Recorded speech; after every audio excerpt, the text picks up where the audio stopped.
અમે રંગપર મંડીમાં આવ્યા છે, 3 વાગે આવ્યા હતા. બે ઠેલી આપે. લાઈન બહુ લાંબી છે.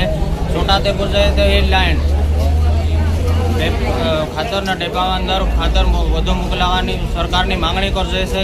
ખાતર અમને મળતું નથી. ખેડૂત કેવી રીતના પાક આવે? પછી પાક પાક્યા પછી છે તે એમ કહે કે પાક બગડી ગયા તો પછી રજીસ્ટર આમ સહી કરે તેમ કરે. ખાતર મળતું નથી. અમને સરકારને એટલી માંગણી કરી છે કે ખાતર બધા ખેડૂતને ભરપાઈ કરી શકે. ખેડૂત માટે એટલી સહાય છે. ખાતર માટે અમે રોજના રોકડીએ છીએ. લાયન જોજો બધે અને ખાતર મળતું નહીં. બે થેલી એક થેલી આપે છે અને આધાર કાર્ડ અંગૂઠા પડી જાય તે છતાં ખાતર મળતું નહીં અમને.